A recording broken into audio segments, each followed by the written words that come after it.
रामकृष्ण हरे. सज्जन हो, आपणा सर्वांना माझा प्रेमपूर्वक नमस्कार. आजचा विषय आहे खोटे फार काळ टिकत नाही आणि त्याचे परिणाम पण फार गंभीर होतात, जीवावर बेततात. म्हणून खोट्याची कास धरू नका अशा अर्थाचा आजचा हा व्हिडिओ आहे. पण आत्ता वर्तमानात आणि पूर्वीसुद्धा खऱ्याचे खोटे आणि लबाडाचे तोंड मोठे असे एक म्हण आहे. सत्य गेले भोळ्यावरी आणि असत्याची झाली थोरी. तेव्हा असत्य जे आहे ना, लबाड झोडीती इमली माड्या, गुणवंतांना मात्र झोपड्या, पतिव्रतेच्या गळ्यात धोंडा वेशेला मणिहार, असं एक नाट्यगीत आहे, चित्रगीत आहे. तेव्हा आजचा जो विषय आहे खोटे फार काळ टिकत नाही, त्यावर आपण इतिहास पाहूया, त्याच्यावर विवेचन पाहूया. ब्रह्मचर्याची दीक्षा घेण्यासाठी सत्यकाम जाबाली एका गुरुकडे जातो, नमस्कार करतो, साष्टांग प्रणिपात करतो आणि नम्रतेने गुरूंना म्हणतो की महाराज, मला ब्रह्मविद्या शिकायची आहे. तेव्हा गुरुने विचारलं, तुझं गोत्र काय आहे? तो म्हणला, मला माहिती नाही आहे आणि माझ्या आईला पण ते माहिती नाही आहे. त्याचं ते सगळं बोलणं आणि सालसपणा आणि मागचा हेतू जाणून त्याला ब्रह्मज्ञान शिकवण्यासाठी त्या गुरुने स्वीकारलं. कारण तू सत्य बोलतोस असं वाटतंय आणि तुझ्या सत्य बोलण्यावरून मी तुझा स्वीकार करतो आणि त्याला ब्रह्मज्ञान शिकवलं. तो मोठा ब्रह्मवेत्ता झाला पुढे. तेव्हा जे आहे ते त्यांनी उघड सांगितलं, जे खरं आहे ते आहे की माझं गोत्र मला माहिती नाही. कारण त्याची आई कामं करायची असे लोकांचे, त्यामुळे याचा जन्म कसा झाला, कोणापासून झाला, काही तिलासुद्धा पता सांगता येत नव्हतं की नेमकं काय झालं ते. तेव्हा आईलाही ते गोत्र माहिती नाही त्याचं आणि त्याला तर नाहीच नाही. पण जी वस्तुस्थिती आहे ती प्रामाणिकपणे गुरूंना त्याने सांगितली आणि त्याचा प्रामाणिकपणा पाहून त्याला ब्रह्मविद्येचं मार्गदर्शन करून तो मोठा ब्रह्मवेत्ता झाला. सत्यकाम जाबाली त्याचं नाव. तेव्हा तुमचा खोटेपणाच्या पाठीमागे किंवा खरेपणाच्या पाठीमागे हेतू स्पष्ट झाला पाहिजे. हेतूला फार महत्त्व असतं. तेव्हा खोटं असलं तरी पण ते हेतू त्याचा स्पष्ट असला पाहिजे.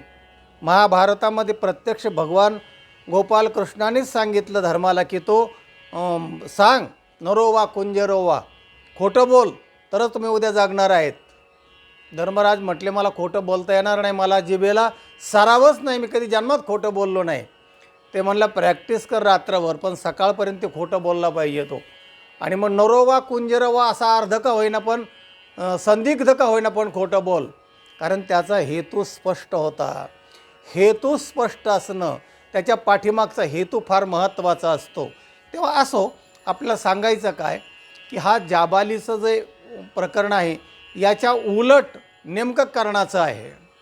कर्ण जेव्हा गुरुकडे जातो ब्रह्मास्त्र शिकण्यासाठी, परशुरामाच्या आश्रमामध्ये परशुरामांकडे तो जातो, साष्टांग दंडवत घालतो, हे बाकी सगळे उपचार झाले आणि मग झालं. परशुरामाने त्याला गोत्र विचारलं, त्यांनी सगळं खोटं सांगितलं आणि खोटं सांगितल्यामुळे त्याला काय त्यावेळी ते जाणवलं नाही आणि मग त्याचा स्वीकार करून त्याला ब्रह्मास्त्र म्हणजे धनुर्धारीचे ब्रह्मास्त्र कसं चालवायचं, ब्रह्मास्त्र त्याचं ज्ञान दिलं आणि नंतर ब्रह्मास्त्र प्राप्त झालं त्याला, म्हणजे अभ्यासाने, तिथल्या सेवेने, तर सगळ्या गोष्टी.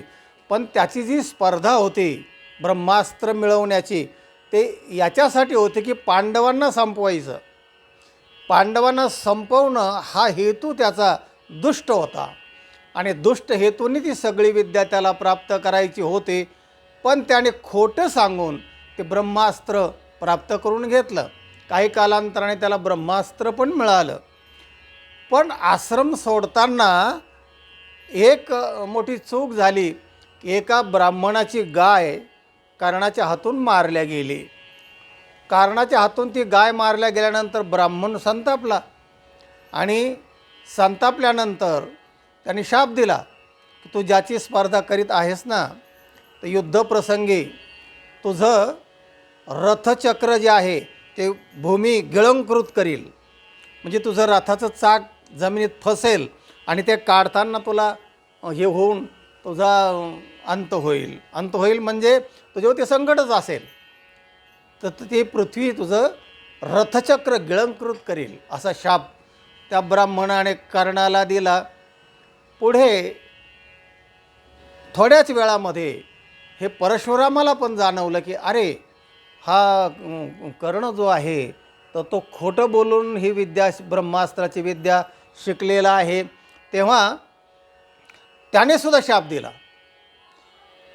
परशुरामाने, तू लबाडी केलेली आहेस, पण तो ज्याची स्पर्धा करत असताना युद्धाच्या प्रसंगी तो नेमकं तुला त्या ब्रह्मास्त्राची विस्मृती होऊन जाईल.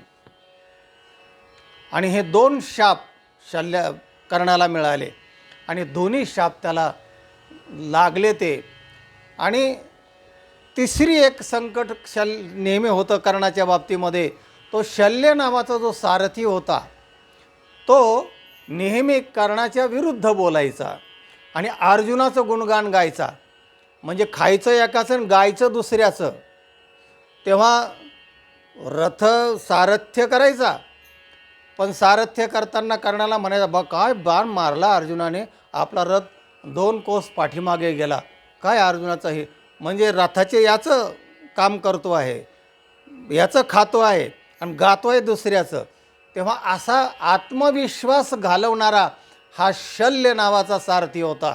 असे अनेक संकट त्या कर्णावर आले आणि एवढा धनुर्धारी कर्ण, त्याचा अंत अशा प्रकारे झाला की त्याचं त्या युद्धामध्ये रथचक्र भूमीने गिळंकृत केलं. ते ब्रह्मास्त्राचं विस्मृती झाली 2 शापामुळे आणि शल्य तर तो नेहमी त्याचा अपमान करत असायचा. म्हणून आपला जो सारथी आहे जीवनाचा मार्गदर्शक, तो जरा नीट असायला पाहिजे. शल्यासारखा सारथी दुसऱ्याला आत्मविश्वास घालवणं म्हणजे माणसाला एक प्रकारचं अर्ध मारणं असं आहे. तेव्हा कर्ण हा धनुर्धारी होता, प्रामाणिक होता, उदार होता, या सगळ्या गोष्टी, पण त्याची जी स्पर्धेचा हेतू होता पांडवांना संपवायचं आणि त्याच्यासाठी ब्रह्मास्त्र मिळवायचं. ब्रह्मास्त्रही त्याने मिळवलं, पण या लबाडीमुळे त्या तिन्ही गोष्टी त्याच्या नष्ट झाल्या आणि त्याचा अंत बरोबर झाला नाही. म्हणून या ज्या गोष्टी आहेत ना, तर ह्या लक्षात घेतल्या पाहिजे की आपल्या तात्पुरत्या भल्यासाठी आपण जे खोटं बोलतो तर त्याचा शेवट चांगला होत नाही. असं अनेक कथा आहेत आणि त्या कथा आपण आपल्या ज्ञानाच्या याच्यामध्ये कप्प्यामध्ये ठेवल्या पाहिजे की अरे आपण खोटं बोलतो आहे पण याचा परिणाम चांगला होणार नाही.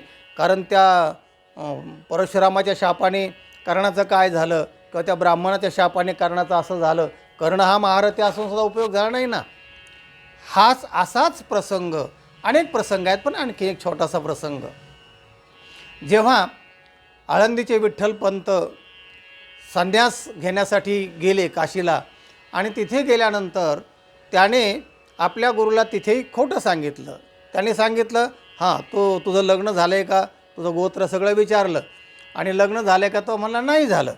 आणि लग्न तर झालेलं होतं, रुक्मिणीकडे त्यांची होते आणि तो खोटं बोलला, संन्यास घेतला.